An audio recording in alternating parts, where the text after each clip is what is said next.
Bismillahirrahmanirrahim. Assalamualaikum warahmatullahi wabarakatuh. Bismillahirrahmanirrahim. Alhamdulillahilladzi anzala ala abdihil kitaba wa lam yaj'al lahu 'iwaja. Shadaqallahul azim. Alhamdulillahi rabbil alamin. Al-mukasyafa ghaibul lil fuqara ila siratin mustaqim. Subhanaka la ilma lana illa ma 'allamtana innaka antal alimul hakim. La haula wala quwwata illa billahil aliyil azim. Fa fahamnaha Sulaiman wa kullan ataina hukman wa ilma wa sakharna ma'a Daudal jibala yusabbihna wa tayra wa kunna fa'ilin. Rabbi shrah li sadri wa yassir li amri wahlul 'uqdatam min lisani yafqahu qawli. Nurjali sifatullah, sifat menjadi kalamullah, terangkan hati hamba-hamba Allah, terang seperti hati Rasulullah sallallahu alaihi wasallam. Alhamdulillah bersyukur kita kepada Allah Subhanahu wa taala, limpahan kurniaan Allah, rahmat Allah, inayah Allah, hidayah Allah dan berbagai-bagai nikmat yang Allah curahkan kepada kita daripada kita di alam ruh hingga sekarang ini. Nikmat Allah tidak pernah berhenti, terutama nikmat iman, nikmat Islam, nikmat ihsan, nikmat dapat mengenal Allah dari Allah, dan nikmat yang paling besar adalah nikmat dibagi kita hidup, yang mana sebelum ini kita belum lagi disebut ada. Belum lagi disebut ada, lalu Allah menghidupkan kita dan kita mengetahui bahawa hidup ini adalah menceritakan Allah yang Maha Hidup, bukan kita ni hidup. Kita dibagi hidup bukan makna kita hidup, tetapi kita ini hidup menyatakan Dia yang Maha Hidup. Fahami benar-benar. Di sini namanya iman, mengimani, meyakini. Kalau kita yakin kita hidup, Allah pun hidup, salah. Itu kita tak mengimani, tidak bersyahadah asyhadu an la ilaha illallah. Kalau kita betul bersyahadah, kenal betul-betul Allah dari Allah, kita kenal diri kita, maka kita akan meyakini dulu, mengimani dulu kita ini tidak ada. Maka yang hidup kita ini menyatakan cerita-cerita, kisah-kisah dirinya. Esa dirinya. Ini yang sekarang ni telah diubah. Pengetahuan ini dianggap macam sesuatu yang baru sekarang ni. Ataupun dianggap macam sesuatu yang pelik, asing. Padahal ini yang terlebih dahulu dibawa oleh 124,000 para nabi. Daripada start Nabi Adam, la ilaha illallah Adam, Nabi Allah. Sampai la ilaha illallah Muhammadur Rasulullah, tetap juga mengimani mereka ini mengatakan tak ada diri mereka. Sesuai dengan syahadah itu tadi. Sesuai dengan kalimah itu tadi. La ilah, tak ada, semua tak ada. Diri dia pun tak ada. Dia dah mengimani, yang ada hanya menyatakan Allah. Dia mengimani dan juga meyakini. Ini nama hidayatullah laduni. Ini yang kita nak pegang. Barulah kita sentiasa laduni, sentiasa berhubung dengan Allah Subhanahu wa taala. Menyatakan apa tu? Perhubungan tu menyatakan Allah lah yang nak tajalikan dirinya. Baru kita meyakini bahawasanya kita tidak ada, semua yang Allah nyatakan, tajalikan, menyatakan yang esa, yang tunggal, hanya Allah. Jadi kita akan nampak kita bergerak, kita melihat, kita berkuasa, kita berkenan. Itu semua hilanglah nama kita, hilanglah hak kita. Yang kita tadi zikir hu haq. Mana apa yang kita rasakan bahawa yang ada hak hanya Allah. Kita zikirkan hu haq tu, mana kita tak ada, semua tak ada pemilik apa-apa. Yang memiliki hanya Allah Subhanahu wa taala, dinamakan hak. Semuanya hak Allah. Macam kita kerja dalam kerajaan, hak kerajaan. Kita nak ambil pun kena bagi tahu, kan? Ada yang mengamanahkan untuk kita, dia jaga. Kita nak ambil satu pensel pun kena ada tulis, ni kita telah ambil hak.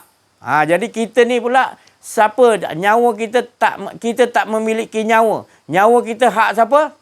Allah SWT. Kita meyakini betul-betul. Sampai kita nak rasa ada akuan diri itu satu kesalahan. Sebab kita rasa kita ada hak. Salah dah. Baru betul kita ni hamba Allah. Yang 24 jam mengikuti semua hak-hak Allah Ta'ala yang telah Allah skripkan untuk apa yang kita berbuat. Berapa ribu perkataan ni hari kita nak berkata-kata, semua daripada pengetahuan Allah. Berapa banyak kita nak melihat pandangan, berapa banyak kita nak dengar, berapa banyak kita nak menggunakan kudrat. Semuanya disusun oleh Allah. Tapi kalau kita tak mengaji ni berat dah. Kita tak ada auto tau. Macam kereta haji tadi tersilap sikit dia. Kan? Dia tak ada auto. Tahu-tahu kita pun tak tahu apa silap dia. Tapi ini bila auto dia detect dia, kita tahu apa yang rosak. Jadi bila kita mengaji ni, dia akan detect cepat. Allah bagi tahu kat sini kita punya rosak. Ada keakuan diri waktu ni kita cepat detect. Cepat ada tindakan kasih sayang Allah untuk tegur kita. Engkau dah rasa ada akuan diri ni. Engkau angkat gelas ni engkau ke? Tadi kan cepat detect. Tapi kalau tak mengaji ni, selamba je. Kita gunakan kudrat Allah. Kita gunakan Allah Ta'ala punya pengetahuan. Kita rasa kita. Betul? Sebelum kita faham ni tadi, macam-macam kita rasa macam kita je semua. Tak? Tidur, kita boleh tidur sendiri. Bangun pun ikut dah Allah nak bagi aku bangun. Punya biadab, punya kita tak ada akhlak dengan Allah tadi. Kan kita rasakan kita tu tadi adalah sesuatu kesyirikan. Kerana mengakui bahawa kita memiliki kuasa, memiliki kehendak, memiliki hidup, itulah menyebabkan kita terhijab dengan Allah Subhanahu Wa Taala.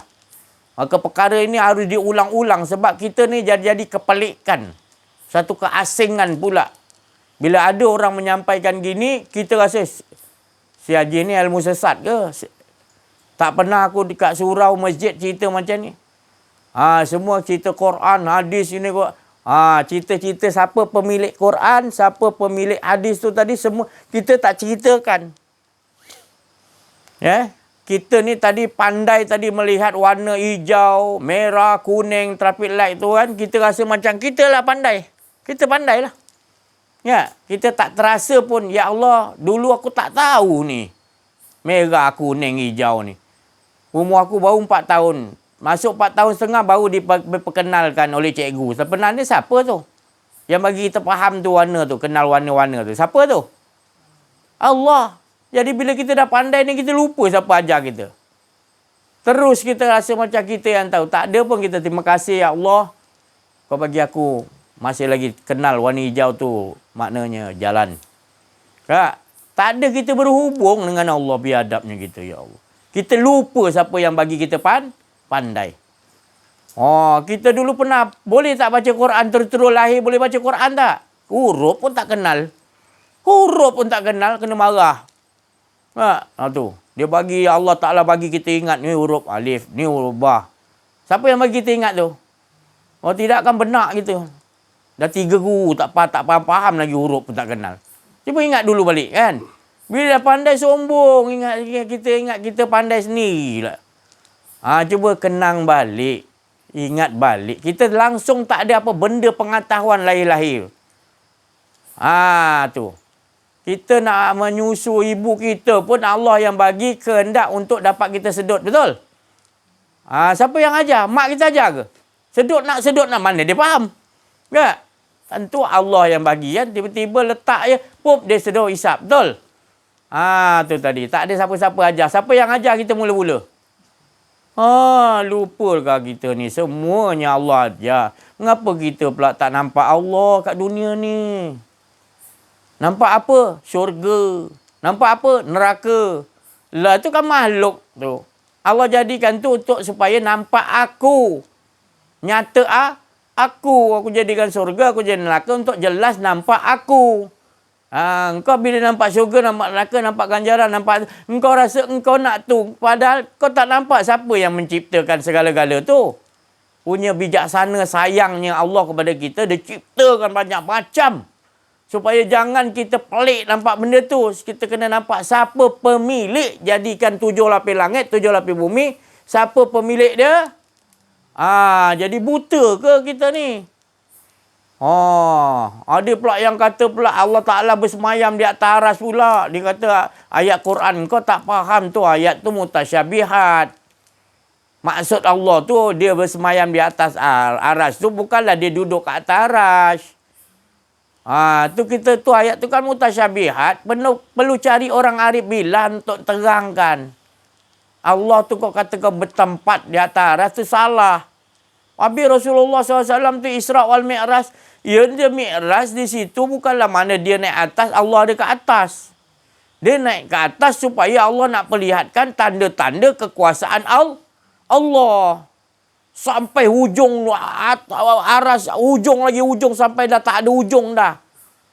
Bukanlah Allah tak ada kat ujung dunia, ujung alam tu bukan. Dia bagi faham, bagi kenal Allah lah yang menciptakan. Kita kata Allah, Rasulullah je sampai ke atas aras. Bukan. Allah tu jadikan segala tempat di sekian alam ni. Tempat-tempat ni. Alam tu, alam ni. Sampai alam ahadah. Semua Allah jadikan. Dan Allah tak memerlukan tempat. Sebab dia menjadikan tempat untuk mengetahui bahawa pemilik tempat, segala tempat yang dia jadikan adalah Allah. Allah tak perlukan tempat. Tapi kita kena faham bahawa kita ni tak ada, tempat ni tak ada. Yang ada hanya Allah. Lebur. Itu je cara dia untuk kita sampai kepada Allah Subhanahu Wa Taala. Tak ada jalan lain lagi. Menerusi mesti Nur Muhammad. Kerana bila sampai Sidratul Muntaha, malaikat Jibril kata, aku tak boleh masuk selangkah. Kalau aku selangkah, hangus aku. Aku daripada cahaya, aku pun hancur aku. Jadi engkau aja Muhammad yang boleh masuk dalam tempat yang tak ada siapa boleh masuk. Melainkan panggilan tu adalah untuk kekasih je Nur Muhammad. Bila masuk Nur Muhammad dipanggil oleh Allah di situ, maka bukanlah Allah tu duduk di situ, tapi sebenarnya lebur dalam Muhammad. Bila lebur Muhammad, maka dia berada di tempat yang dikatakan tempat yang paling suci, iaitu tempat yang dikatakan tiada tempat yang lebih Allah Ta'ala nak menyatakan tempatnya, melainkan semua tu telah lebur. Di situlah tempat dia. Itu tadi. Itulah maknanya kita perlu tenggelam di dalam Nur Muhammad lebur. Sebab roh kita berasal daripada Nur Muhammad. Jadi kena pulang pada Nur Muhammad. Dan Nur Muhammad adalah kenderaan untuk sampai kepada zat Allah Subhanahu Wa Taala. Barulah bila sampai, barulah dikatakan kita ni telah Mi'raj. Makna Mi'raj itu telah putus, tak ada keakuan diri, tak ada semua. Di waktu itu barulah benar yang ada hanya Allah Subhanahu Wa Taala. Di situlah tempat yang paling selamat, paling aman, paling tenteram, di mana Allah yang ada, kita semua tidak ada. Itulah ceritanya yang Allah nak tajalikan. Makhluk dia pertama Nur Muhammad, sampai semua terjadi daripada Nur Muhammad. Tak lain nak menyatakan keesaan Allah. Semuanya lebur. Setelah Allah jadikan sekalian alam, maka Allah leburkan balik. Kullu man alaiha fan. Semuanya fan, binasa. Setelah Allah jadikan, Allah binasakan supaya nak nyatakan wa yabqa wajhu rabbika dzul jalali wal ikram. Yang tetap kekal hanya Allah yang memiliki keagungan dan kebesaran. Jadi ada kita lagi tak? Sebelum ni pun kita tak pernah ada ke kita? Tak ada. Sebelum ni belum disebut-sebut nama kita, tak ada pun. Roh pun tak ada lagi. Jadi yang ada waktu tu hanya Allah. Nur Muhammad pun tak ada lagi. Yang ada Allah asyik berasik dengan diri dia sendiri. Cukup, maha cukup, tak memerlukan untuk dijadikan makhluk. Untuk menyatakan dirinya. Maha sempurna. Jadi Allah jadikan pertama makhluk dia. Adakah Allah memerlukan kita untuk memujinya? Bukan. Tak lain Allah suruh kita ni kenal kepada dia. Ingin aku dikenali, maka Allah jadikan Nur Muhammad. Daripada perkataan tu. Maka Nur Muhammad tak lain dia kenal kepada Allah, maka dia dijadikan, dia ni Muhammad Tazaid untuk menyatakan siapa? Nur Muhammad menyatakan zat yang ada hanya zat Allah Ta'ala. Barulah Allah SWT mencipta sekalian alam ini sebab kekasihku Nur Muhammad. Tujuan dia apa? Semua yang dijadikan daripada Nur Muhammad, kata Allah, adalah untuk tak lain pulang kepada Nur Muhammad supaya dapat sampai kepada Allah Subhanahu Taala. Maka semua tidak ada, yang ada hanya zat dia yang esa, yang sentiasa sejak azali, sejak awal sebelum permulaan hingga akhir, sehingga hilang akhir semua penghabisan, dia tetap berjalan terus mengesakan dirinya maha sempurna. Maka dia menciptakan sekalian alam ini untuk menceritakan kisah-kisah yang Allah nak kisah-kisahkan. Kisah malaikat, kisah nabi-nabi, kisah macam-macam Nur Muhammad, kisah macam-macam Iblis, Dajjal, Ya'juj, Ma'juj. Itu kisah siapa tu? Skrip siapa? Allah Subhanahu Wa Taala. Bila kita dah betul-betul faham, kita akan nampak semuanya. Sekalian alam ini tangan-tangan kekuasaan Allah yang menggerakkan dan mendiamkan. Watak-watak yang apa yang semua ada dalam sekian alam ini, semua kita nampak watak tu berasal daripada watak sifat-sifat Allah Subhanahu Wa Taala. Nyata jelas tak? Adakah kita nak nampak yang lain lagi? Buat kata Saidina Abu Bakar yang mewarisi ilmu kenabian, iaitu Saidina Abu Bakar, dia mengatakan sekalian alam ini yang aku lihat melainkan tidak lain, aku melihat Allah lah sebelumnya. Faham tak? Faham tak? Jadi amalan kita adalah amalan yang bersifat berkeyakinan kepada Allah bahawasanya sekalian yang ada termasuk diri kita adalah menyatakan Allah. Bukan menyatakan kita ada, Allah ada. Itu makna ada dua lagi. Makna ada antaraku, antaramu lagi. Makna tak betul lagi. Dia sampai tiada lagi antaraku dan antaramu, melainkan yang ada hanya engkau. Itu baru betul. Macam mana nak settingkan dalam otak kita ni? Kena setting. Kalau tak setting, kita tak set dalam otak kita, kita masih ada lagi, kita takkan faham nanti apa yang dikatakan wusul ataupun sampai kepada Allah. Kita tercari-cari kat mana Allah ni. Memang sampai kiamat pun kita tak jumpa Allah.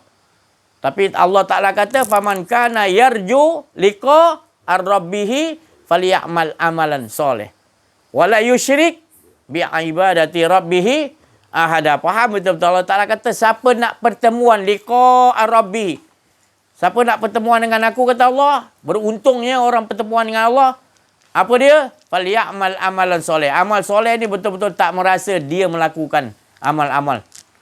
Dia ingat Allah pun dirasakan Allah yang bagi ingat kepada kita untuk kita ingat Allah. Sebenarnya dialah mengingat dirinya sendiri. Jelas kan? Bila jelas, nikmat itulah nikmat yang paling besar, lebih besar daripada syurga dan seisinya.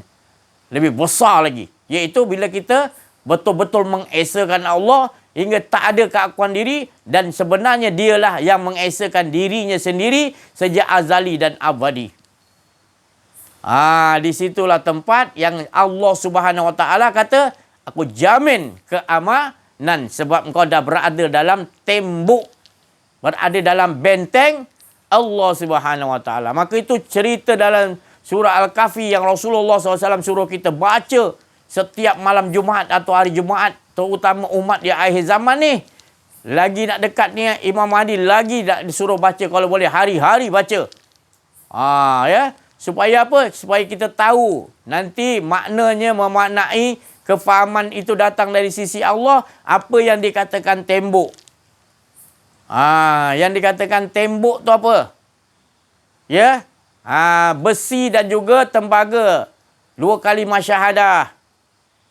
Kebanyakan daripada kita ni, kita mengambil fahaman daripada yang tersurat. Yang tersirat yang Allah nak khabarkan, kita tak dapat amaliahkan. Kita hanya baca yang tersurat. Itu zaman Iskandar Zulkarnain. Itu zaman Zulkarnain pun, dia tak dapat minum air ainul hayat. Maka dia tak dapat nak sambung kerja untuk buat tembok. Maka Nabi Khidir di waktu tu, Balia Ibn Malkan menjadi orang penasihat Iskandar Dzulkarnain, maka dia yang mendapat Ainul Hayat tu, maka dia dapat mandi di situ dan dipanjangkan umur untuk menyambung. Sedangkan Dzulkarnain tak dapat. Dia salah. Dia ingat tempat tu, lubuk air tu, air Ainul Hayat. Rupanya Nabi dia kata bukan. Di bawah lagi. Tapi dia sangkaan tu dah tepat. Rupanya dia mandi, dia tak dapat Ainul Hayat. Dia wafat di situ. Nabi Khidir yang ke bawah lagi pergi ke depan. Dibagi pengetahuan di sisi Allah. Maka dia dapat mandi di Ainul Hayat. Maka dia dapat dipanjangkan umur oleh Allah Subhanahu Wa Taala. Maka dia menyambung membuat tembok Ya'juj wal Ma'juj. Ini pengetahuan daripada sisi Allah Subhanahu Wa Taala. Maka hakikatnya, maknanya yang tersiratnya tembok tu dalam diri kita. Kalau kita tak gunakan tadi tembaga, cairan besi dan tembaga, iaitu 2 kalimah syahadat, kita tak faham, maka tak bercampur je tadi maka kita tak dapat tembok, maka dia naik Ya'juj dan Ma'juj pada diri kita. Iaitu kerja kita, iaitu mensekutukan Allah je. Itu kerja Ya'juj dan Ma'juj. Tembok dalam diri kita, tembok yang tu belum lagi, tapi tembok kita dah, yang dalam ni dah rosak sebab kita tak kenal diri, tak kenal Allah. Kita tak faham syahadataini, 2 kalimah syahadat kita tu tadi.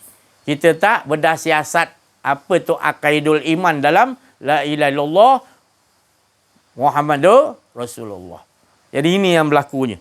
Siapa yang nak terangkan ni tadi adalah orang-orang daripada golongan orang-orang yang mewarisi akhlak ataupun mewarisi yang Nabi kata al-ulama warasatul anbiya. Dia ni akan menyambung kerja nak bagi tahu kita.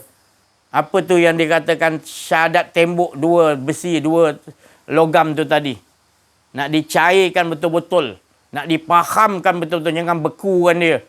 La ilaha illallah tak faham. Nak dicairkan supaya faham. Supaya lebur, cair. Tak ada akuan diri betul-betul. Baru dia cair. Baru dia satu dengan Muhammad. Barulah dia jadi tembok yang mana Ya'juj Ma'juj tak dapat menguasai kita. Yang dalam ni. Tu ni dipecahkan jangan pula nanti buat berdebat pula nanti. Ini bukan tujuan untuk berdebat, ni tujuan untuk kita faham dalaman kita. Bila kita tak mengetahui syahadat ini, 2 kalimah syahadat ni tadi kita hanya sebut, kita lahir-lahir kita mengaku kita Islam, kita dah mengucap 2 kalimah syahadat, tapi kita tak fahamnya, maka sebenarnya kita dah, tembok kita telah pecah ataupun roboh, runtuh, maka Ya'juj Ma'juj dan menguasai kita. Ya'juj Ma'juj tu, ia lebih bahaya daripada segala-galanya. Apa sebenarnya Ya'juj Ma'juj tu? Hawa nafsu. Hawa nafsu kita kan paling bahaya.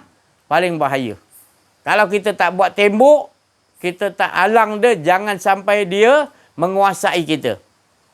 Kalau dia dapat menguasai kita, jadi kita ni, pilot kita sebenarnya adalah la ilaha illallah, iaitu mengesakan Allah, yang ada hanya Allah, buang akuan diri, itu pilot kita.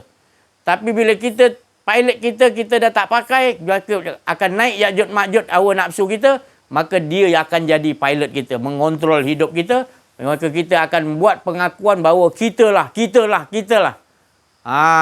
kerja Ya'juj Ma'juj, akuan diri kita. Itu pasal Rasulullah SAW suruh baca, suruh fahami surat Kahfi itu, supaya kita faham yang tersurat dan juga lebih-lebih lagi yang tersirat supaya dapat kita amalkan dalam kehidupan kita. Jadi akan datanglah nanti yang dikatakan tadi, kita akan dapat Ainul Hayat daripada Allah, iaitu curahan, maknanya cahaya-cahaya yang akan membawa kita terus hidup. Cahaya kehidupan kita. Mengesakan Allah tu yang panjangkan usianya untuk terus mengajak manusia untuk mengesakan Allah Subhanahu Wa Taala. Jadi tu yang Nabi Khidir AS dipanjangkan umur kerana dia dapat duduk dalam Ainul Hayat tu tadi. Jadi Allah panjangkan umur dia sebab dia tahu dah hala tujuan, tak lain nak mengesakan Allah. Jadi puncanya tadi mat kilau. Pernah wali Allah tu salah satu dia mat kilau. Dia tu disangkakan tahun 60 berapa dah. Dalam buku, saya baca buku maknanya, sekolah saya darjah 3, dia kata, Mat Kilau ni pahlawan tanah Melayu, mati dah. Ya, tiba-tiba dia keluar tahun 70 berapa masih hidup lagi. Jadi buku tu dibuang. Pasal British ni dia nak rosakkan. Padahal Mat Kilau masih hidup lagi. Dia orang jumpa pemberita semua datang masih hidup lagi. Tapi dalam buku tulis dia dah mati. Jadi dia amal ilmu apa ni? Ilmu Ainul Hayat.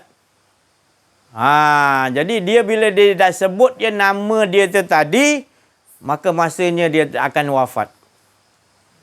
Tapi kalau dia tak ingat nama dia, dia lupa nama dia, maka dia akan terus hidup. Itu cerita je. Jadi bila dia dah sebut, orang sebut nama dia, maka dia waktu dia mati, sampailah ajal dia. Itu tadi, rahsia-rahsia wali-wali Allah ni gitu. Dia tak ingat lagi nama dia lah. Dia sebut tapi dia tak ingat diri dia dah tak ada. Yang ada aja Allah. Itu rahsia je. Jadi kalau kita amalkan surah Kahfi, kita akan dapat Ainul Hayat. Maknanya tambahan hayat. Kerana kita tahu dah hala tuju kita untuk mengesahkan Allah. Dibagi panjang ke pendek ke umur, tetap kita mengesahkan Allah. Dibagikan hidup, lepas tu dimatikan, dihidupkan balik. Tetap kerja kita nak mengesahkan Allah. Jadi kita ni yang mengamalkan, yang dapat ilmu-ilmu ni adalah ilmu-ilmu daripada Rasulullah SAW, warasatul anbiya, dan juga daripada sisi Allah Subhanahu Wa Taala, itulah dunia menerusi Nabi Khidir. Langsung direct dengan Allah Subhanahu Wa Taala. Maka itu pengetahuan mereka ini adalah pengetahuan di sisi Allah. Seperti Rasulullah SAW, Nabi Khidir, dan orang yang mempelajari warisan daripada Nabi SAW, ulama warasatul anbiya, dia langsung pada Allah Subhanahu Wa Taala kerana mewarisi ilmu Nabi. Dan juga orang yang mewarisi ilmu Nabi Khidir AS juga dia dapat ilmu di sisi Allah laduni. Ini rahsia-rahsia yang mana pada malam ini Allah Ta'ala bukakan apa sebenarnya kehidupan yang dibagi kepada kita. Tidak ada lain, yang manisnya hidup kita adalah kita mengesahkan Allah, dan sebenarnya dialah mengesahkan dirinya sendiri. Itu maknanya kita telah menghirup Ainul Hayat. Inilah. Orang yang dah tenggelam dalam Ainul Hayat menjumpai kolam Ainul Hayat itu tadi, dia berendam, dia mandi, dia minum, maka Ainul Hayat, maka dirinya dipanjangkan hayatnya, hidupnya. Kerana apa? Kerana dia nak mengesahkan Allah Subhanahu Wa Taala. Jadi beruntungnya tadi dipanjangkan umur supaya dianjakkan, supaya diajakkan manusia lagi untuk mengesahkan Allah Subhanahu Wa Taala. Tapi dipanjangkan juga tadi umur Ya'juj wa Ma'juj, dia juga meminum air Ainul Hayat tu, tapi hala tujuan dia adalah kebatilan. Dia dapat juga minum tu apa Ya'juj Ma'juj tu. Jadi dia nanti dia dah 1000 tahun zaman Nabi Musa, zaman Nabi Iskandar Zulkarnain kan. Masih lagi beribu tahun tu, maknanya Ya'juj Ma'juj dia tembok tu, bila nanti pasti tembok tu akan diruntuhkan oleh Allah, cukup masa dia untuk nak tanda nak kiamat, maka tembok tu akan runtuh, kata Zulkarnain, maka nanti Ya'juj wa Ma'juj tadi akan keluar macam mana dia umur tadi begitu, 40 ke 30 tahun, begitu juga dia 40-30 tahun.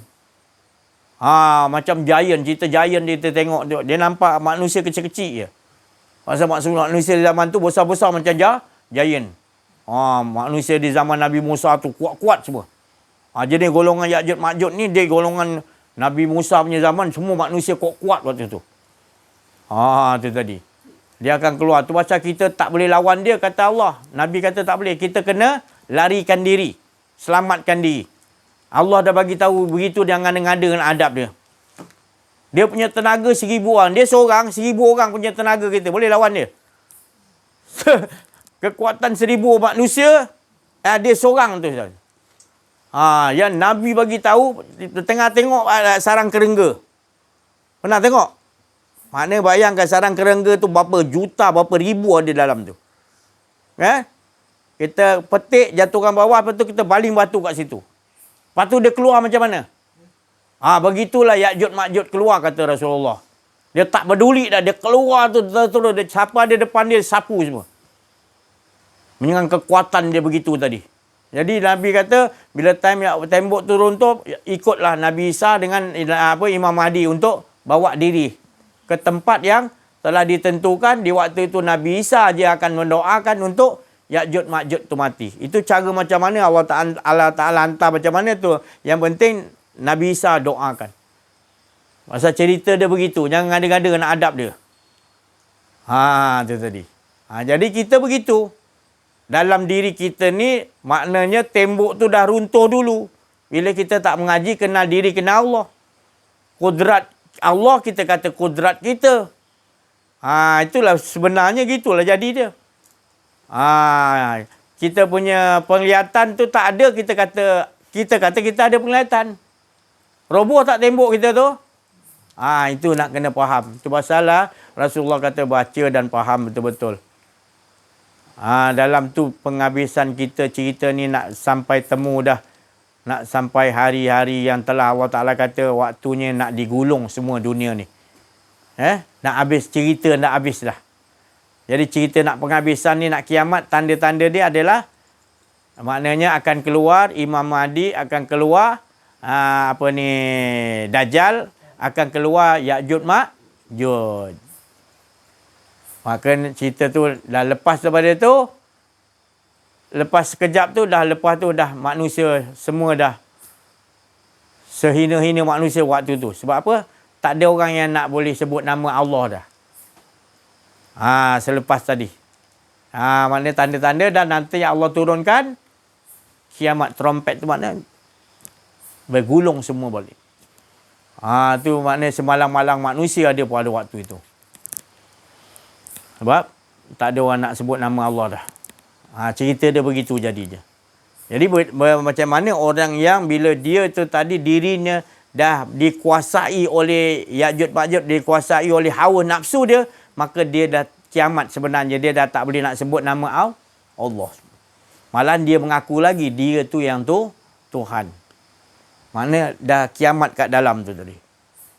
Kiamat bencana besar bila kita merasai bahawa kita ni ada, sebenarnya yang ada hanya Allah, maka kita berada di dalam kiamat yang benaran, iaitu malapetaka yang berat, iaitu kiamat tu, iaitu kita mengatakan kita ada. Tu kiamat tu. Itu lebih ngeri lagi.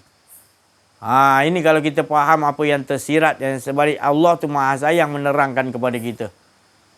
Kerana nak nyatakan Allah aja tapi kita nyatakan diri kita, maka kita dah lari daripada tajuk tu, maka kita berada dalam kemalangan yang berat.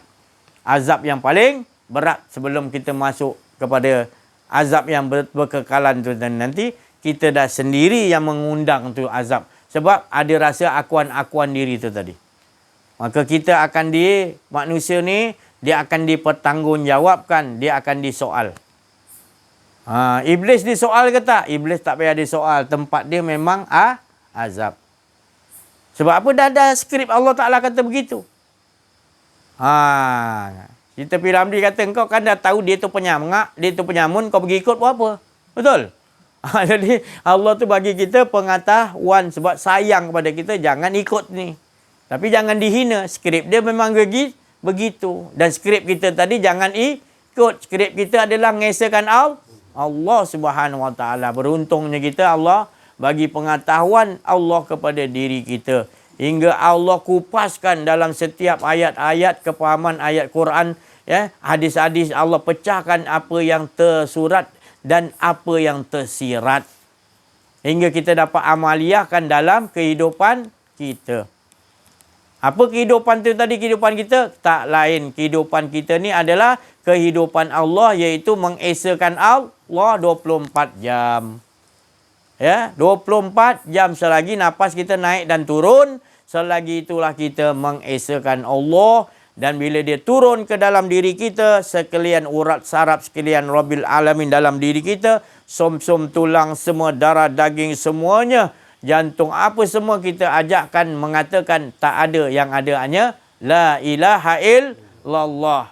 Jadi dia turun, dia mengajakkan semua sekian alam kita mengesahkan Allah, naik pergi mengesahkan Allah, turun bawa ajak mengesahkan Allah. Itu je 24 jam tanpa berhenti. Sentiasa kita ingat dialah yang mengesahkan, dirinya. Maknanya kita keluar daripada sekian alam ini, maka kita akan nampak sekian alam itu semuanya adalah bertindak daripada kehendak-kehendak, skrip-skrip Allah Subhanahu Wa Taala.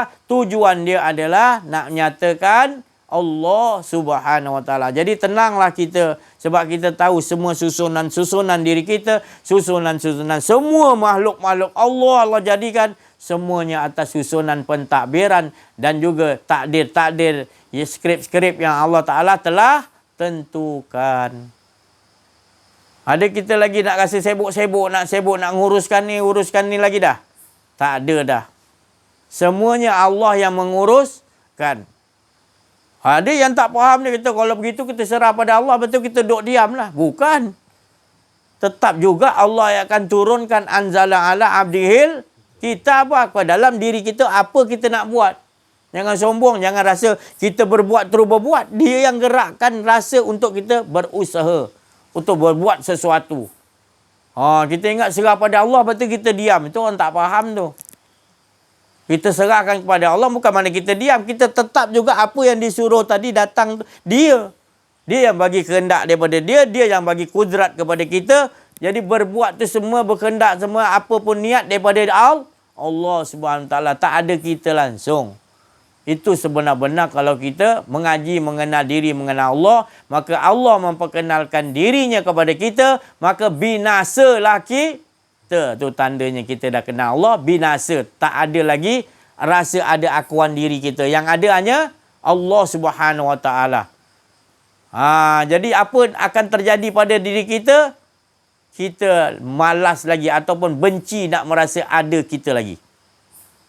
Apa tandanya? Kita mula apa pun kita letak di luar. Di dalam diri kita adalah dia. Maknanya kita bukan mengaku kita Tuhan, tapi dialah yang ada, dan sekalian apa yang ada dia tajalikan untuk nyatakan dia. Berapa banyak pun kita akan nampak, semua dia memain kat luar. Semua kepunyaan Allah. Macam Nabi Sulaiman kata, kekayaan apa, kedudukan yang paling tinggi yang Allah bagi, boleh mentadbir jin, boleh mentadbir macam-macam alam. Aku mentadbir, Allah bagi kekuasaan macam-macam. Tak ada orang yang kaya macam aku.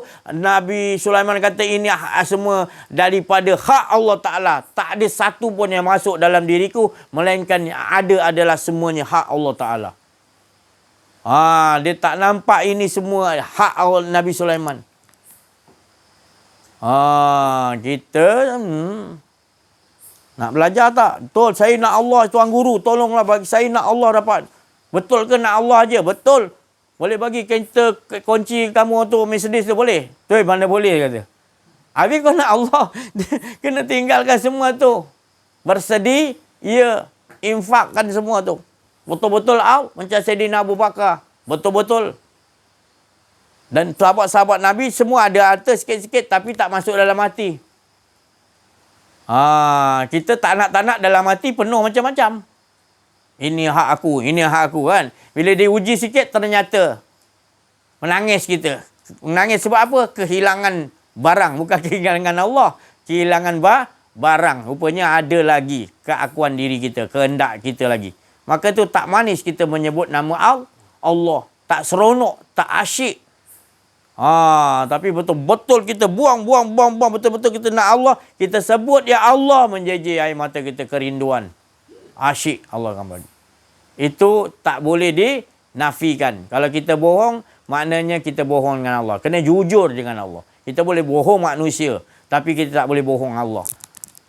Jadi bilanya Allah sentiasa menunggu kita untuk kita keluarkan balik. Keluarkan balik berhala-berhala dalam diri kita. Apa berhala-berhala? Pertama kali keakuan diri. Bila keakuan diri mula kita dah buang, kita akan ditunjuk Allah apa lagi yang kecil-kecil lagi. Mudah. Tapi kalau berhala akuan diri masih dalam, yang kecil-kecil pun susah nak dibuang. Tapi kalau akuan diri dah kita buang, kita kecil-kecil ni kita mudah. Kita bersedia dah. Kalau dia nak cabut nyawa suami kita, kalau dia nak cabut nyawa isteri kita, kalau dia nak cabut anak kita, kalau dia nak ambil pangkat kedudukan harta kita, apa pun kita bersedia dah. Bersedia dah, sebab ini semua bukan milik aku ya Allah. Tak? Jadi kita bersiap-siap. Sebab tu semua hak milik Allah. Jangan sampai engkau tu tak ada sudah ya Allah. Yang lain kau cabut semua tak apa ya Allah. Tapi engkaunya jangan tak ada dalam diriku. Dia akan pakai setting kat situ. Boleh? Cik Som. Settingkan ke situ. Boleh? Kena buat. Kalau tidak kita zikir tak manis. Kena betul-betul jujur dengan Allah SWT. Selama ni kita tak jujur dengan Allah. Bohong, sunat, penipu, macam-macam sejenis kita dah lakukan di hadapan Allah. Tapi Allah tu maha sayang kita. Dia bagi peluang lagi. Sayang, dia sanggup tunggu kita. Kita buat macam-macam tak elok, tetap lekat Allah bagi lagi petunjuk. Bagi lagi nur hidayah. Bagikan jalan-jalannya lagi. Untuk kita boleh. Allah sayang kita. Jangan sampai habis expired waktu dia tak boleh lagi nak bertaubat. Sakaratul maut sampai baru nak menyesal tak boleh dah. Jadi masanya sekarang Alhamdulillah Allah bagi peluang. Allah sayang pada kita.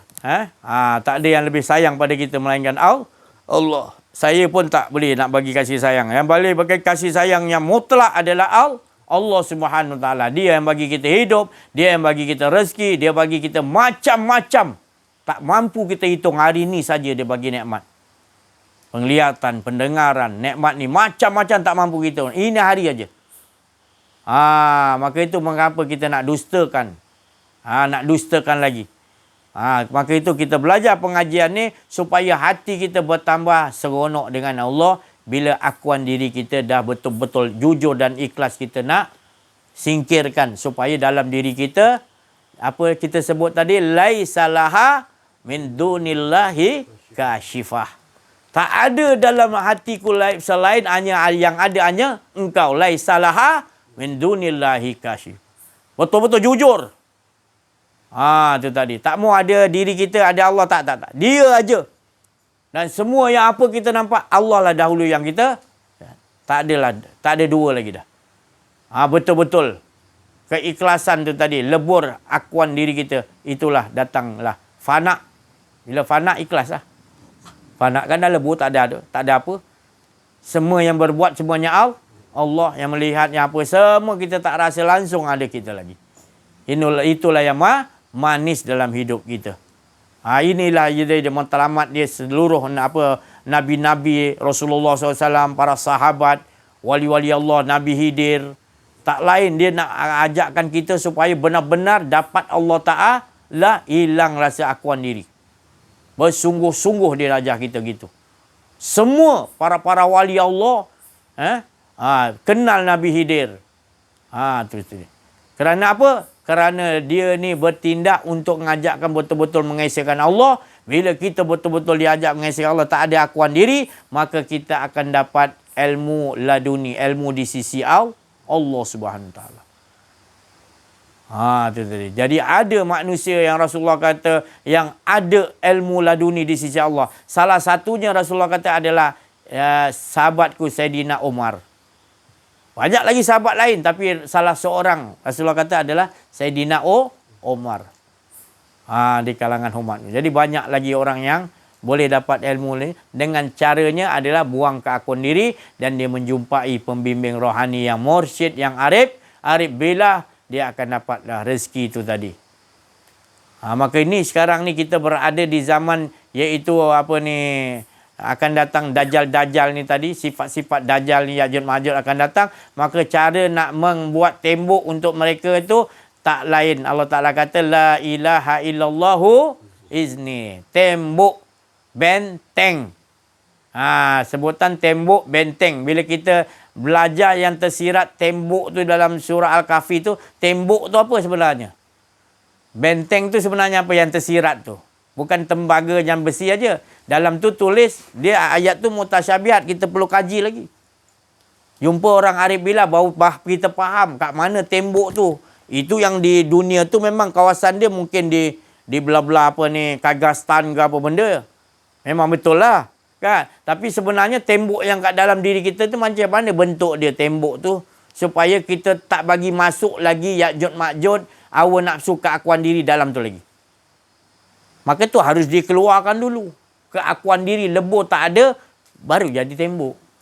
Kalau ada keakuan diri lagi, kau buat tembok macam mana pun kau takkan selamat juga. Sebab tembok tu dimasukkan tembok benteng tu adalah sebenarnya buang keakuan diri, iaitu buangkan tadi antara sifat-sifat yang tercela tadi, akuan diri, dua terompa yang kata tanggalkan tu. Musa tu tanggalkan dua terompa. Apa dia? Pertama, dunia seisinya. Jangan masuk dalam hati berhala tu. Lepas tu akuan diri. Dua tadi. Baru kita jaga jangan siapa-siapa pun masuk dalam tu, hanya hak milik Allah SWT. Di situ baru kita nampak akan turun Isa mengesakan Allah. Isa tu, Imam Mahdi tu akan turun. Imam Mahdi tu tak lain, dia macam Muhammad juga mengesakan Allah. Jadi Imam Mahdi tu, Nabi Isa tu dia memang mengesakan Allah je. Barulah turun mengesakan Allah tu yang akan mengalahkan yang lain-lain. Mengalahkan keliling kita, hawa nafsu, Ya'jud, Ma'jud, tadi iblis, dajjal, makam tu semua ada dalam diri kita. Dulu kan ada saya sebutkan kan, makam-makam tu semua ada dalam diri kita. Tapi bila kita dapat ni ibu ni tadi, semua tu akan duduk di luar dan kita ada dalam benteng Allah, iaitu hilang semua akuan-akuan diri, maka hilang semua tu yang wujud hanya Allah. Jadi mereka semua tu, Ya'jud, Ma'jud, Dajjal, semua tak ada kekuasaan, melainkan kita nampak itu kekuasaan Allah SWT. Skrip-skrip yang Allah bagi pada iblis, bagi pada Ya'jud, Ma'jud, bagi pada Dajjal, bagi setan, pada semua tu, siapa yang bagi kita nampak. Jadi dia tak boleh buat apa-apa dengan kita, sebab kita dah dileburkan oleh Allah, berada dalam benteng Allah, dan yang ada wujud hanya Allah SWT. Ya, jadi kita janganlah bersedih-sedih lagi. Ya, yang punca akan jadi kita bersedih tu apa? Adalah akuan diri kita. Kita dah tahu kan? Bila ada je punca, ada je rasa akuan diri, maka itulah datang kesedihan. Ya, akan jadi kita ni takut tulah, takut nanti macam mana akan datang ni hadapi. Kita dah keluar daripada benteng keselamatan Allah. Sebab kita tak yakin Allah Ta'ala tu berkuasa atas segala sesuatu, sebab kita rasa kita boleh melakukannya. Padahal bila kita keluar aja ada akuan diri, sebenarnya kita telah membuat kehancuran diri kita sendiri. Ya, kita sendiri yang menzalimi diri kita sendiri. Sedangkan Allah nak selamat, Allah Ta'ala kata, irji'i ila Rabb, kembali kepadaku dengan jalan tak ada akuan diri. Kembali kepadaku dengan jalan iaitu tidak ada merasa ada akuan diri. Maka tenanglah kamu, ya ayyatuhan nafsul mutmainnah. Faham? Maknanya kita dah merasai itu, tapi kita mohon pada Allah, kerana tempat untuk berpijak kepada ke arah itu adalah sangat licin dan susah untuk orang dapat berdiri di tempat itu dengan kukuh. Pasti akan tergelincir. Jadi kita tak ada mampu untuk tetap duduk di situ sebab licin sangat. Untuk mengesahkan Allah, buang akuan diri. Itu licin sangat dan tak mampu kita berdiri. Melainkan kita nak duduk situ, kita betul-betul rasakan kita ni harapan kita hanya kepada Allah. Waraja'na, harapan kita hanya pada Allah betul-betul. Bukan pada ilmu, bukan pada itu. Betul-betul engkau ajalah. Jadi Allah yang boleh tegakkan kita berdiri di tempat yang sangat licin tu tadi. Licin, kita berdiri dia jatuh punya. Nak mengesahkan Allah tu. Jadi kita harapkan pertolongan Allah, dia aja yang boleh tetap, kerana dia tu berdaim, sifat berterusan, maka dia yang boleh memberikan kita terus menerus, dan juga dia berqayyumiyah, iaitu bersifat berdiri dengan sendirinya. Dialah yang mendirikan kita dengan sendirinya. Bukan kita boleh berdiri dalam keadaan untuk mengesahkan Allah, kerana tempat tu cukup sulit untuk kita dapat mengesahkan, melainkan daripada Allah kita. Maka di situ kita selalu kena ingat, aku ni boleh berdiri tetap mengesahkan Allah ni, sebenarnya dialah yang bersifat qayyumiyah, yang berdiri dengan sendirinya. Bukan aku yang boleh tegak berdiri mengesahkan Allah. Di situ kita kena ingat. Ya? Bukan kita yang mampu untuk mengesahkan Allah, melainkan Allah. Di situ keputusan dia. Untuk kita terus menerus boleh tetap. Kerana harapan kita Allah yang, bukan kita yang dapat tegak mengesakan qul huwallahu ahad, dialah juga yang mengesakan dirinya, bukan kita. Maka itu kehidupan kita akan rasa tenang, bahagia, sebab ke depan kita ini dan bila-bila pun kita rasakan dialah yang susah. Kita tak nak lagi nak ingat nama kita ni memiliki kuasa, kehendak, ilmu. Semuanya itu kita belajar tapi kita tak merasakan tu ilmu kita. Kan bila datang kehendak-kehendak bukanlah daripada kehendak kita. Bukanlah jadi kemahuanku mama fa'altuhu an amri. Bukanlah daripada kemahuan. Melainkan daripada Allah. Sebabnya kita dah kosongkan, tak ada, kita nak dia aja. 24 jam turunkan tu tadi. Anzala ala abdihil kitaba walam yaj'al lahu iwaja. Selagi kita tak ada, kosongkan betul, dia akan datang. Jelas, clear, nyata dia aja semua. Yang menyusun kita punya hidup kita sesaat ke depan, nafas kita naik turun. Sentiasa kita rasakan dia, bahagianya kita. Nikmatnya, ya Allah tak ada nikmat. Kita dah rasa semua ni, Ya'juj Ma'juj, apa semua yang kita nampak ni, semua kita dah tak takut dah. Innal awliya Allah la haufun alaihim wala. Sebab apa? Sebab dia dah duduk dalam benteng Allah, keamanan Allah. Jadi apa pun tak boleh bagi mudarat kepada dia. Sebab semua yang Allah jadikan ada kuasa tu berasal daripada kuasa Allah. Allah boleh tarik balik kuasa yang dia bagi tu. Dan dia bergerak, iblis, Ya'juj Ma'juj, Dajjal tu akan dia bergerak atas Allah bagi kuasa kepada dia. Jadi kita tak nampak mereka tu semua ada kuasa. Kita pun tak ada kuasa. Yang kita tahu ada kuasa siapa? Allah Subhanahu wa taala. Wa huwa bikulli syai'in qadir wa huwa bikulli syai'in alim. Ilmu, segala ilmu dialah yang mengontrol semua ilmu-ilmu yang ada. Semua ilmu-ilmu tunduk di bawah ilmu Allah. Dan seluruh kerajaan-kerajaan kekuasaan, semuanya iblis ada kekuasaan, semualah ada kuasa, ditunduk di bawah kekuasaan pemerintahan Allah. Lagi kita dah faham duduk kat situ, maka kita berada di dalam keamanan Allah. Itu janji Allah. Jadi kita mohon pada Allah benar-benar, bila kita dah dapat, kita ajarkan pada suami, ajar pada isteri, ajar pada anak-anak cucu kita, ajar sebanyak mana yang kita boleh, sungguh-sungguh. Nabi Khidir sampai minta panjangkan umur lagi supaya dia nak jaga agama Islam, nak jaga tauhid ni pada manusia. Bukan untuk kemahuan, untuk hawa nafsu dia hidup panjang. Macam apa ni, Ya'juj Ma'juj. Macam Dajjal. Dia minta umur panjang tapi nak menyesatkan. Berbeza Nabi Khidir, dia minta hidup panjang, tak bawa kerja agama, iaitu ajak manusia dapat Allah Subhanahu wa taala. Itu tadi, alhamdulillah. Saya rasa cukuplah sampai sini dulu. Kita minta pencerahan ataupun pertukaran pertanyaan kepada jemaah-jemaah kita ini sebelum kita gulung balik untuk insya-Allah. Bismillahirrahmanirrahim. Assalamualaikum warahmatullahi wabarakatuh.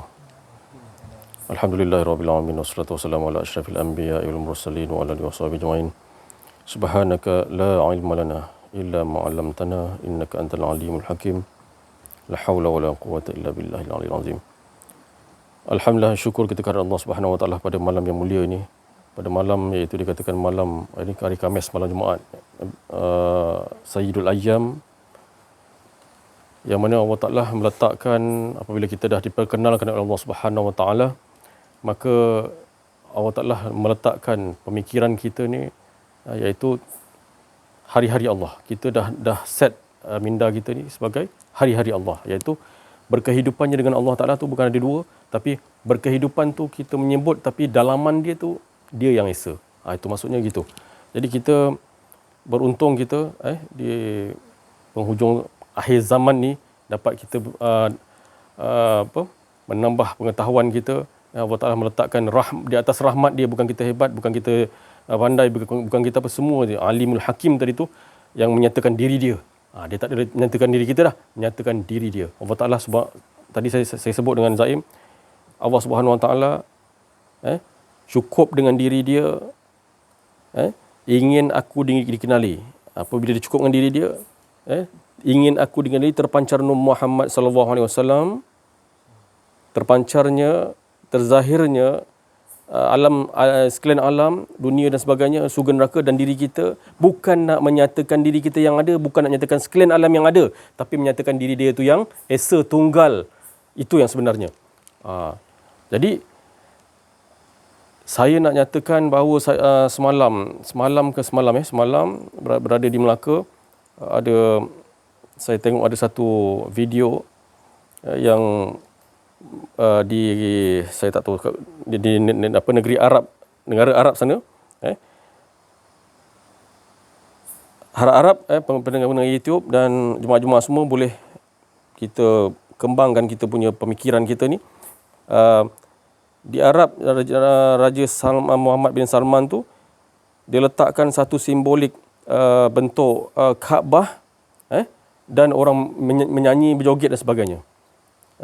Dalaman tu macam-macam lah, dia letak apa lampu dan sebagainya. Jadi apa yang kita perhatikan? Saya WhatsApp dekat isteri saya, apa yang kita perhatikan? Sebab line tak ada, dia tak dapat jawab lah, kan? Tapi sebenarnya umat Islam marah benda tu, marah. Patung Raja Muhammad bin Salman apa semua, orang marah, kan? Tapi kita kena perhatikan bahawa benda tu dah lama berlaku. Bukan sekarang nak berlaku. Dia tu memang dah zahiriah dia tu memang dah ada dah. Tapi kenapa kita marah? Kita tak perhatikan wafi anfusikum dalam diri kita, bahawa berhala yang ada yang dikatakan yang kita buat disko tu bentuk Kaabah, buat disko, bukan disko lagi, tempat pentas untuk menari, kan? Tapi kita tengok, kita buat pentas menari dalam kolbun kita ni memang dah ada lama dah, dah melekat dah, seperti Ustaz beritahu tadi. Kita tak buat satu penanggalan, kita tak jumpa dengan Mursyid Arif Billah, bagaimana nak yang dikatakan nak buat penanggalan tentang keakuan diri kita ni. Tu benda tu dah lama berlaku. Syirik tu dah berlaku lama dah. Zahiriah aja yang kita nampak, kita marah. Tapi kita kenapa tak kita marah kat dalam ni? Dalam ni kita tak betul-betul asyidda wal kufar dalam ni, kan? Engkau marah luaran, kan? Kita orang marah, umat Islam marah, kan? Raja Muhammad bin Salman salahkan orang lain, kan? Tapi kita tak salahkan dalam diri kita ni, tak betul-betul tegas dalam diri kita ni, yang dikatakan berhala dalam diri kita ni. Kenapa? Saya perhatikan gitu. Allah Ta'ala, bukan saya yang perhatikan, Allah Ta'ala letak olahan gitu. Bukan saya pandai pun. Saya pun tak tahu apa, diajar, dididik supaya kita melihat dari dalam. Saya pun tak lepas juga, kan? Tapi saya tak mampu, kan? Bila tak mampu, siapa yang berperang tu dalam tu? Itu bila diperkenalkan. Bila diperkenalkan, akulah semua tu yang menyatakan diri aku. Jadi sama-sama kita perhatikan, jangan kita marah-marah, jangan kita lebih-lebih, jangan over-over. Contoh Ustaz beritahu semalam, kita buat berzakarah sikit, kan? Itu marah syaitan iblis. Sallim dengan qul a'udzu birabbin nas, semua ada semua ni, kan? Semua ada qul a'udzu birabbin nas, malikin nas, ilahin nas, semua macam iblis tu salah pula, kan? Dia watak yang kalau kita faham apa yang diperkatakan oleh Mursyid Arif Billah, sang guru, bukan iblis tu mengikut watak yang tertentu, posisi yang tertentu. Contoh tadi, kita ni apa punca yang kita tak khusyuk dalam solat? Itulah kita buat dalam kehidupan harian kita ni, mengaku. Kita tak betul-betul, punca dia itulah keakuan diri akan masuk tu. Macam-macam lah iblis dan sebagainya. Jangan salahkan. Nanti besok dia pula bawa kita dekat mahkamah nanti besok. Mahkamah masyar besok. Kau salahkan aku, kan? Jangan. Jadi jangan marah-marah sangat. Kita ni dalaman kita tegas dalaman ni. Yang saya cakap tadi, saya ulang lagi. Berhala dalam Kaabah yang diorang dah buat kat sana tu, dengan patung Raja Muhammad bin Salman sana tu, kan? Kita masuk dalam diri kita ni. Itulah aku. Kalau aku tak betul binasa, itu. Kan? Hebat mana pun kuasa-kuasa mana luar ke, tak hebat lagi melainkan kehebatan kekuasaan Allah Subhanahu Wa Taala. Ni saya pun tak tahu nak cakap apa, tapi benda ni datang lantas daripada Allah Subhanahu Wa Taala. Saya pun tak nak cakap berdasarkan hawa nafsu saya, kan? Bila hawa nafsu dia tak akan masuk dalam rohaniah, kan? Termasuk rohaniah saya lah, kan? Jadi saya tak, kita nak sama-sama kita mengajak supaya kita sentiasa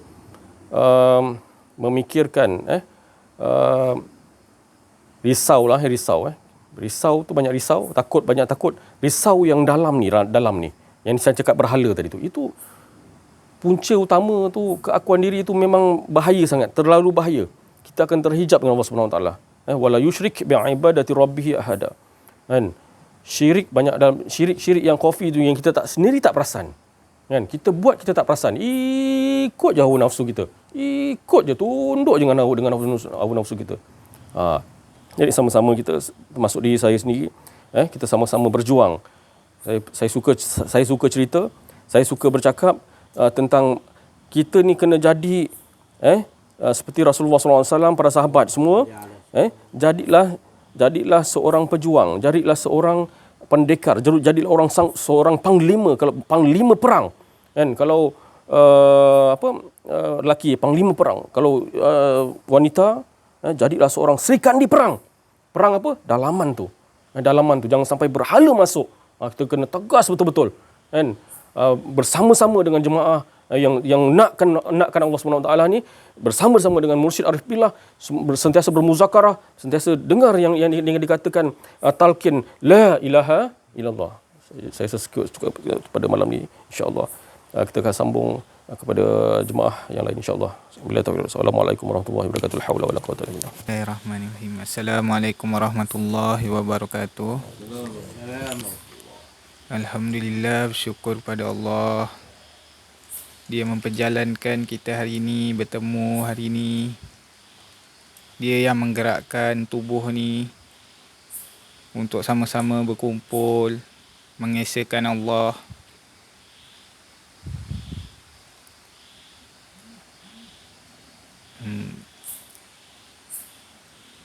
Itulah, kita memang tak ada lah. Yang ada hanyalah dia lah. Seperti sebelum-sebelum ni Ustaz cakap, rambut siapa yang nguruskan, kita nak tahan rambut tu, nak keluar rambut tu pun tak mampu. Bulu-bulu, kuku ni, siapa yang keluarkan, siapa yang mengatur, semuanya dia lah. Dia yang memperjalankan tubuh badan ni. Dia yang mencipta, dia yang menggerakkan. Itulah, kita ni tak ada, yang ada hanyalah dia. Okay, Ustaz.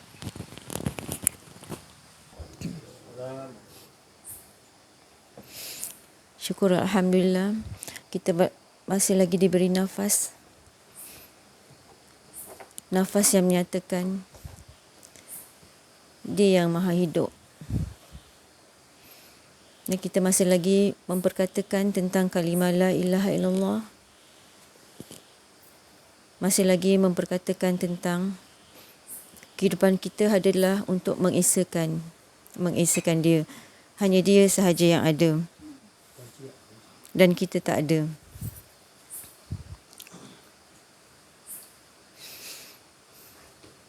Jadi dalam kehidupan kita merasa pelbagai nikmat yang Allah berikan.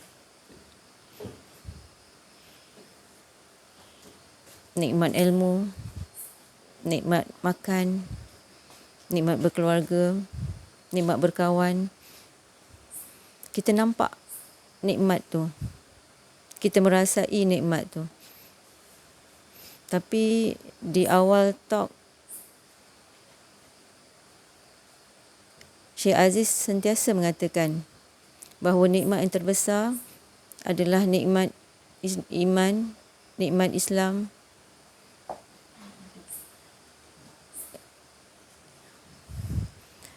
nikmat marifat dan nikmat ihsan. Jadi kalau kita tak belajar apakah nikmat iman dan Islam dan yang tadi lagi dua tu, kita akan kata bahawa bila kita Islam, kita terbeban dengan pelbagai hukum-hukum hakam.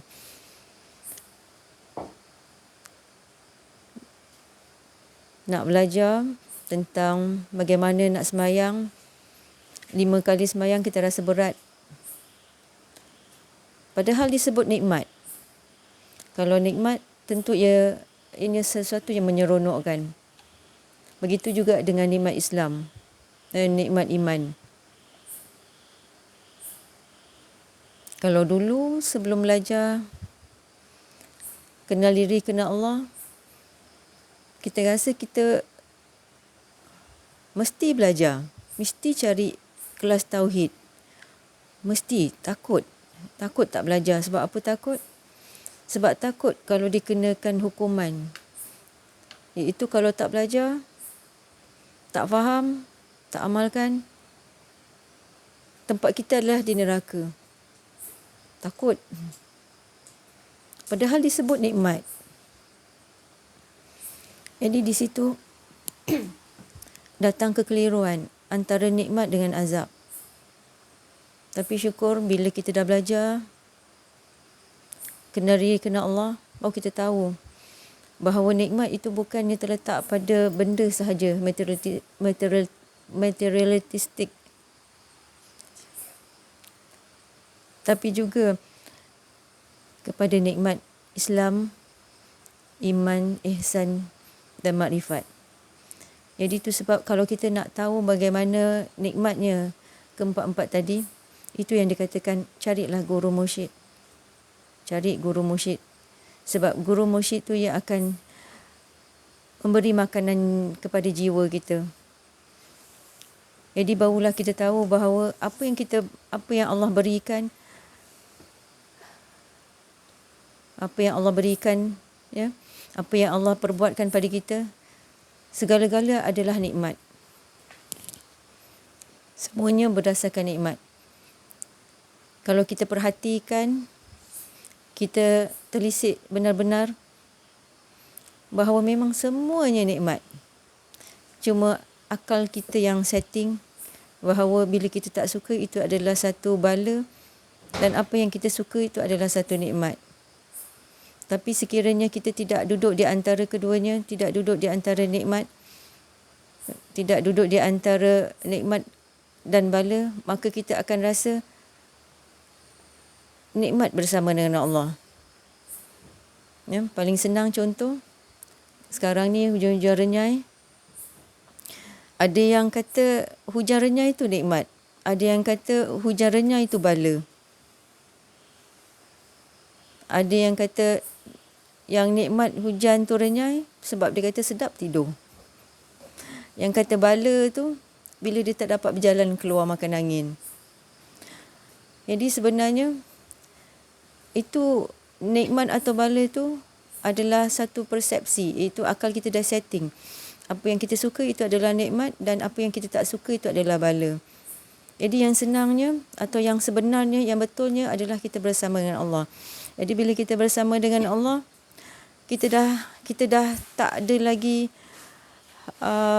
membahagikan apa yang Allah berikan itu nikmat atau bala. Semakin kita belajar, semakin kita memahami siapakah Allah, kita akan rasa semuanya nikmat, semuanya seronok. Orang kata apa? Kalau bahasa Inggeris kita akan sebut life is fun. Bahasa dululah. Jadi memang benar kalau kita belajar kenal diri, kenal Allah, benar-benar kenal siapa tu Allah. Bila bala tu datang, kita dapat tepis sekejap, kita dapat tepis, kita dapat tolak dan kita dapat rasa yang apa yang Allah berikan itu adalah satu nikmat. Jadi kepada pendengar YouTube, cuba dengar. Setiap kali talk, pasti guru kita tak akan lepas daripada perkataan nikmat yang terbesar adalah nikmat iman, Islam, ihsan dan makrifat. Itu sahaja perkongsian saya pada hari ini. Assalamualaikum warahmatullahi wabarakatuh.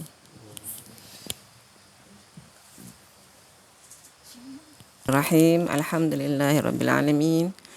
Wassalatu wassalamu ala asyrafil anbiya wal mursalin sayyidina Muhammadin wa ala alihi wa sahbihi ajma'in. Syukur alhamdulillah.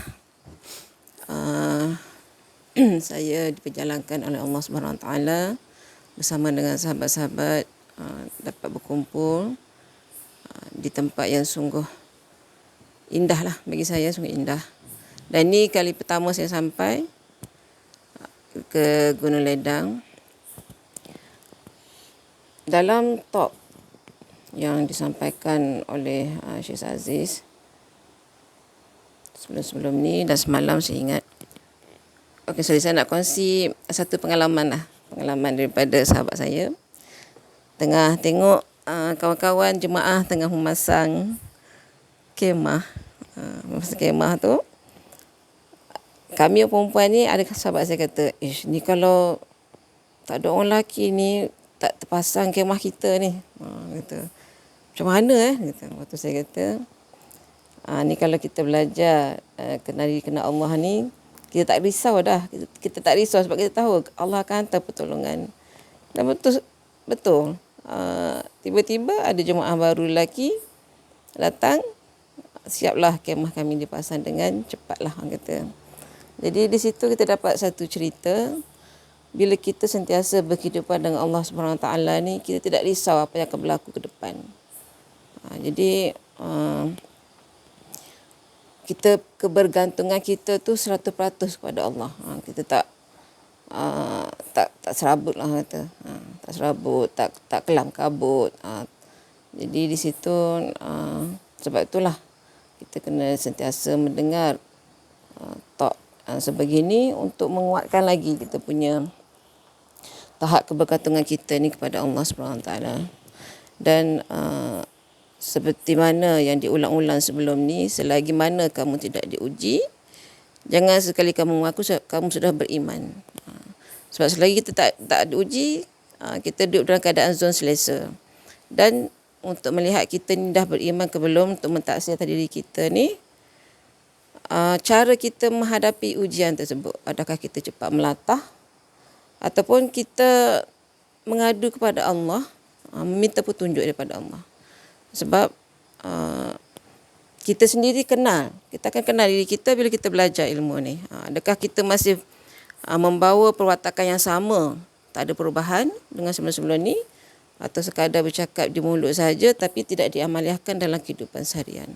Jadi sebab itulah hidup dalam berjemaah ni kena saling support lah, saling tolong-menolong. Dan yang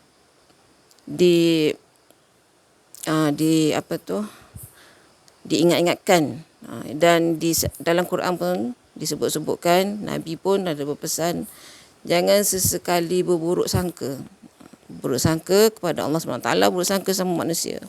Sebab buruk sangka ni satu penyakit yang berbahaya lah. Seorang kata, kita nak salahkan syaitan jugalah, senang syaitan nak cucuk jarum, akan masuk.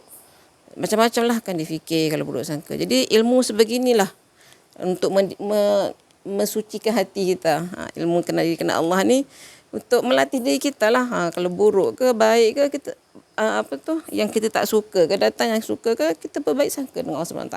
Sebab kita tak akan tahu satu saat ke depan tu apa yang berlaku. Bila baik sangka, yang datang tak elok pun kita redha. Sebab nak dapat makam redha tu susah. Redha tu orang yang mengaji, kenal diri, kenal Allah, insya-Allah mudah-mudahan akan mendapat makam redha. Redha bila Allah redha kita tu, alhamdulillah. Jadi kita sama-sama saling bantu-membantu, hidup dalam jemaah, saling kuat memperkokohkan kata ummah kita ni, dan untuk kita tarik orang lain lagi untuk kenal diri, kenal Allah ni. Okey, itu saja daripada saya. Mohon maaf atas salah bicara. Bila taufiq hidayah. Assalamualaikum warahmatullahi wabarakatuh.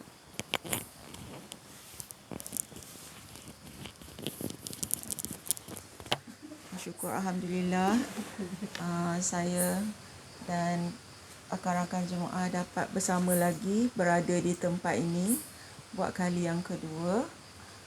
Saya sangat gembira. Bahkan saya juga berasa sangat bersyukur kerana sebelum kemari saya dan para jemaah yang lain dapat bersama-sama ke Pulau Besar, Melaka, yang mana itulah kali pertama saya menjejakkan kaki ke sana. Dan alhamdulillah, bukanlah untuk pergi untuk berseronok atau bersukaria, bahkan untuk menimba ilmu kerohanian, khususnya ilmu kenal diri, kenal Allah ini. Dan saya juga berasa sangat macam terharu dan rasa macam mana ya nak cakap perasaan saya, kerana di situnya terdapat banyak makam para wali, ya, dan dapat juga berkesempatan untuk berzikir di hadapan makam raja para wali, ya. Dan saya rasa itu satu pengalaman yang sangat bermakna dan berharga bagi saya. Syukur alhamdulillah lah. Dan bercakap tentang ilmu kenal diri, kenal Allah ini, sebenarnya pada pandangan saya, apabila kita tiada keakuan diri, Allah sahaja ada, kita tak ada, kehidupan kita ni semuanya diuruskan oleh Allah. Sebenarnya kita sepatutnya rasa sangat senang. Kata orang putih, life is so easy for you, just go with the flow. Ikut sahaja, tak perlu pening kepala, kerana semuanya telah diuruskan, semuanya telah disusun. Ikut saja, tak perlu pening kepala. Kalau kita masih ada keakuan diri, maka di situlah letaknya kesusahan pada kita, kerana kita akan memikirkan macam-macam. Kitalah yang bertanggungjawab untuk apa yang kita nak lakukan, jadi kita akan rasa terbeban. Jadi sebenarnya lebih baiklah dan sepatutnya lah kita tahu yang kita ni sebenarnya tak ada, tak perlu nak bersusah payah. Kita tak ada, Allah sahaja yang ada. Wujudnya kita pun hanya untuk menyatakan Allah je yang ada. Dan hidup kita ni pun, yang Allah, kita dihidupkan pun, Allah dah susun apa yang patut skrip untuk kita. Jadi kita tak perlu risau.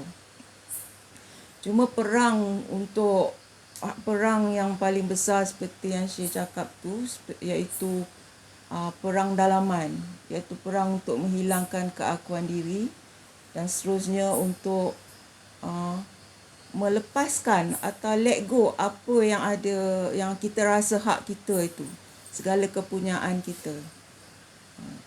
Secara zahir memang kita punya dengan susah payahnya kita dapat. Tapi sebenarnya itu adalah susah payah tu pun, keringat kita tu pun Allah yang beri. Daripada Allah juga, kudrat Allah. Hasilnya pun Allah pinjamkan pada kita. Allah bagi buat sementara. Jadi memang senanglah. Tapi nak betul-betul melepaskan itu sebenarnya sangat susah. Seperti yang Syekh cakap tadi, orang minta kunci sahaja dah takut, belum lagi minta kereta tu betul-betul. Jadi itu pun masih orang kata pada diri saya sendirilah. Memang itu masih perang itu masih berterusan, kita masih nak berusaha untuk let go semuanya. Dan untuk mentauhidkan Allah sepanjang masa tu memanglah seronok untuk diamaliahkan, sebab pada saya ianya sangat mudah untuk dilakukan. Syukur alhamdulillah lah. Moga saya istiqamah lah untuk itu, dan saya moga saya benar-benar dapat menjadi hamba Allah yang sebenar-benarnya lah. Ya. Itu yang dapat saya sampaikan pada malam ni. Assalamualaikum. Terima kasih.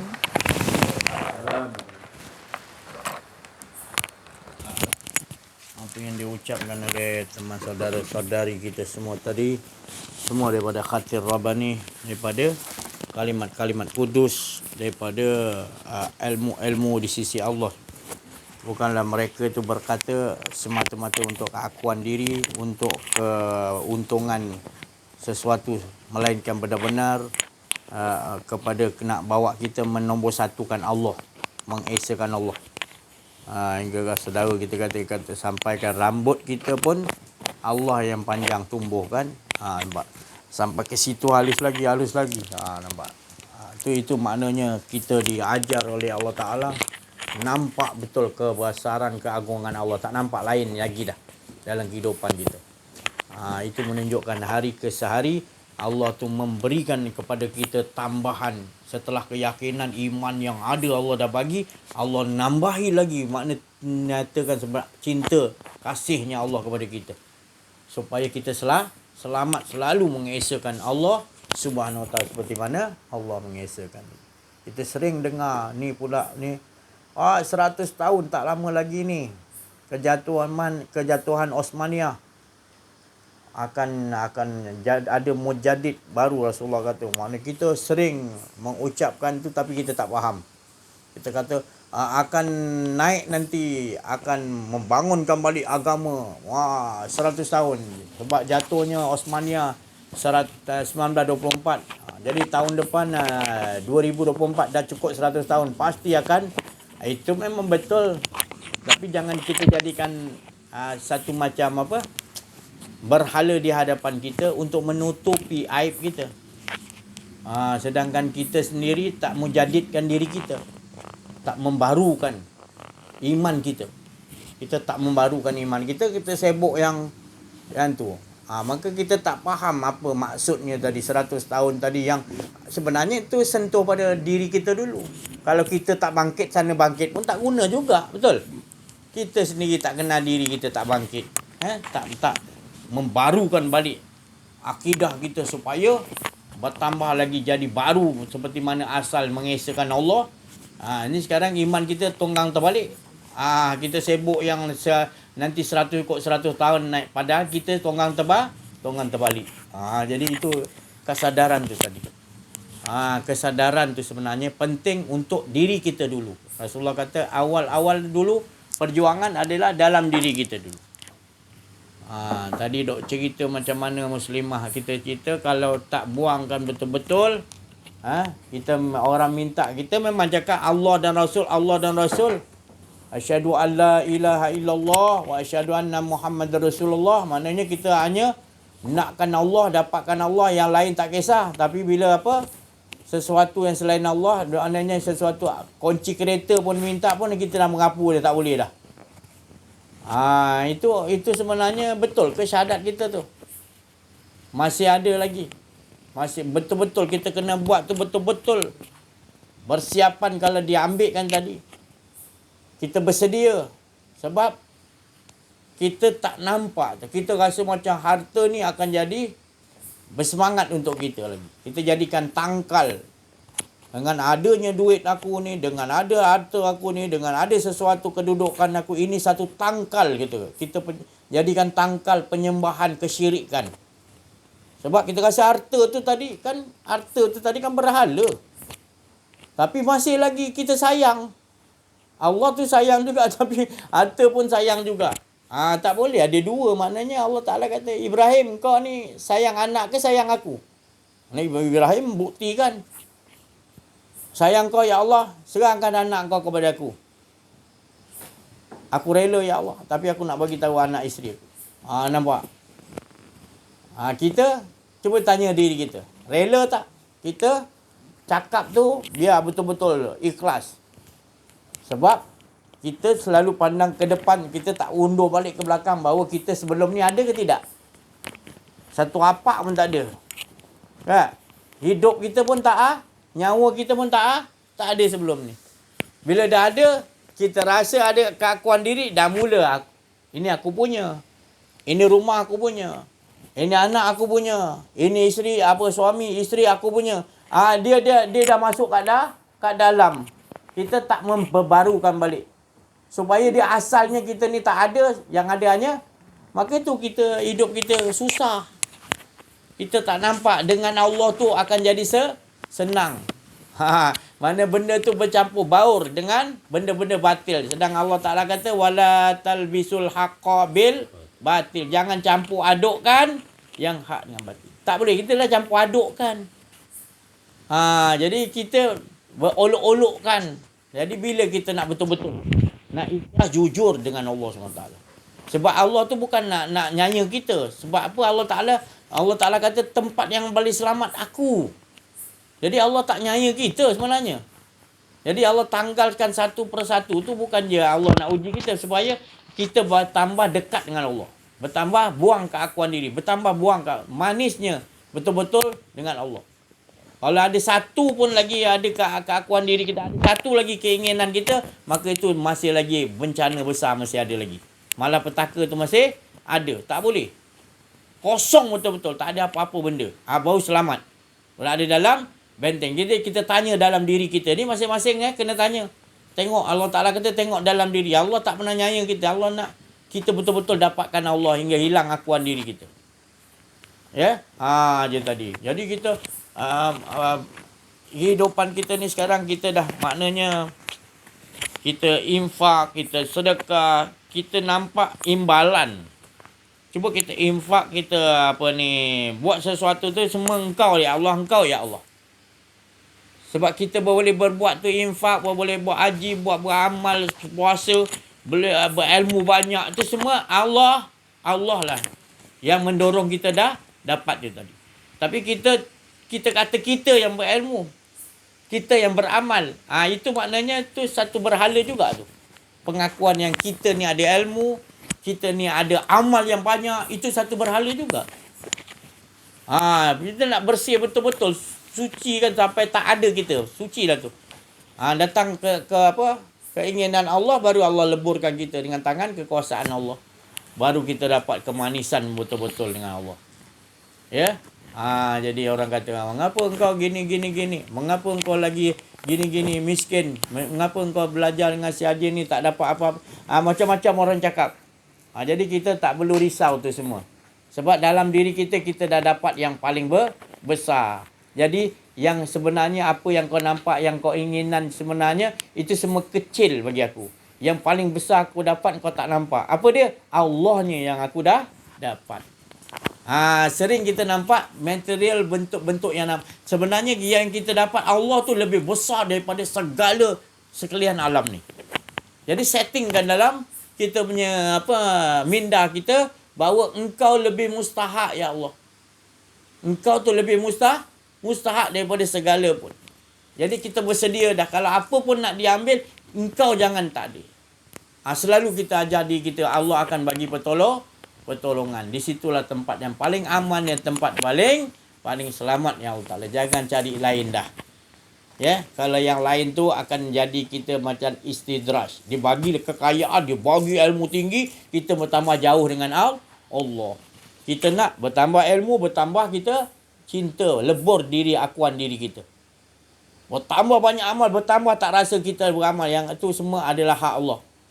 Bertambah ilmu lagi, bertambah kita serah. Tak ada la ilma lana, tak ada ilmu kau, melainkan kau ya Allah. Manisnya hidup kita dapat gitu. Susah macam mana pun kita, ya Allah, susah lagi kalau engkau tu tak ada ya Allah. Kita tukarkan setting otak kita tu tadi ya. Bahagia kita kalau kita dapat setting ke situ, untung kita.